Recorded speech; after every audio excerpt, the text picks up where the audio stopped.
শুনি আমার দিদা মারা গেছে আর সবাইকে যেতে হবে শ্মশানে। আমিও দেরি না করে ঝটাপট রেডি হয়ে চলে গেলাম শ্মশানে। এক্স বয়ফ্রেন্ডের সাথে দেখা করতে গিয়ে বরের কাছে কেমন ধরা পড়লাম সেই গল্পটা তোমার। স্বামীর কাছে ধরা পড়ুক কিংবা দিদা মরুক, ব্লগেরা বানাবি, এগুলো কি মানা যায়?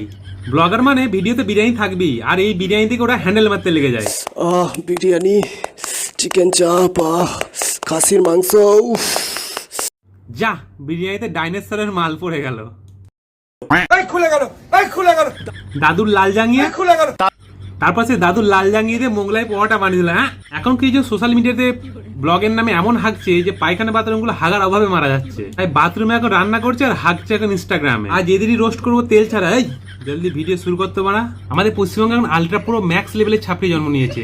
অ্যাকচুয়ালি তাদের দোষ নেই, আমরা তাদের আলবাল রিল দেখি তাই তারা বানায়। যেমন হচ্ছে এটা, এক্স বয়ফ্রেন্ডের সাথে দেখা করতে গিয়ে বরের কাছে কেমন ধরা পড়লাম সেই গল্পটা তোমাদের কাছে বলছি। স্বামীর কাছে ধরা পড়লে ভিডিও বানায় না এরা। আমি তো বারা পাড়ায় লুঙ্গি পরে বেরোতে লজ্জা পাই, এরা শালা ধরা পড়েও ভিডিও বানাচ্ছে। আমার এক্স বয়ফ্রেন্ড না লাল কালার খুব পছন্দ করতো, ওই জন্য যাতে ওর আরো বেশি ভালো লাগে আমাকে। তোকে ওই লাল শাড়িতে কালো ষাঁড় লাগছে, যাস না। এক্স গার্লফ্রেন্ড এমন গুঁতো মারবে আর বেঁচে ফিরবি না। হয়তো অনেকে কমেন্ট করবে যে কি বাবা কি নির্লজ্জ মেয়েরে এক্স বয়ফ্রেন্ডের সাথে দেখা করতে যাচ্ছে, সেটা আবার ভিডিও করে। সত্যি করে বলতে না, দিনে কটা করে বিড়ি খাস? হাড়ির পোঁদের মতো ঠোঁটটা হলো কি করে? এটা ঠোঁট না পোঁত তুমি ধরতে পারবে না। সত্যি কথা বলো তো এই লাল জামদানি, কি বললি? লাল জাঙ্গিয়া?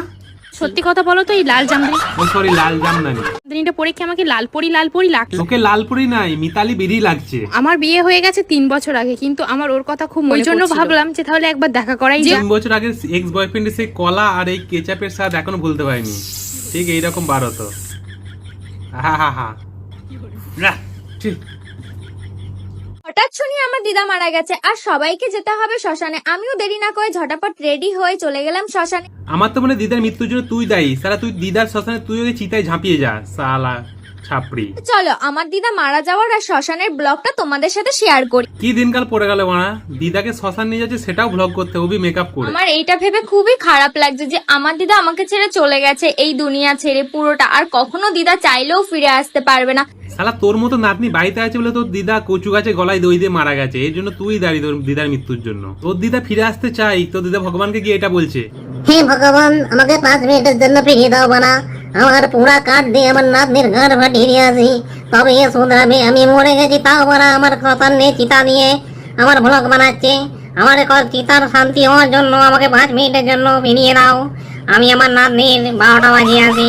দিদা তুমি চিন্তা করো না, আমি তোমার নাতনিকে তেল ছাড়াই রোস্ট করছি। ফাইনালি আমি শ্মশানে চলে এলাম আর সবার মাঝখানে ভিডিও করতে কেমন একটা লাগে বোঝোই তো তোমরা। ওদের মানে কিসের লজ্জা? তোদেরকে লজ্জা দেখে লজ্জারা লজ্জা পায়। কি আর বলো বল, কোনো ভিডিও দেখে শান্তি নাই।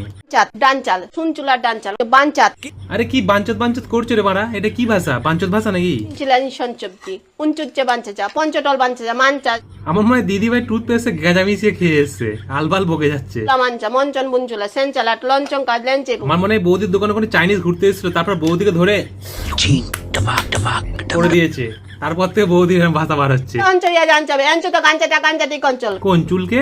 তোমার কথা বুঝলাম না বাড়া, তাই একটু নিলাম ওর চুলকে। এই বাঞ্চত বৌদির ভিডিও দেখে না আমার বাড়া হাগা পেয়ে গেছে। আমি চললাম ভাই, ভিডিওতে 100 লাইক আর চ্যানেলটা সাবস্ক্রাইব করে পার্ট 2 নিয়ে আসবো।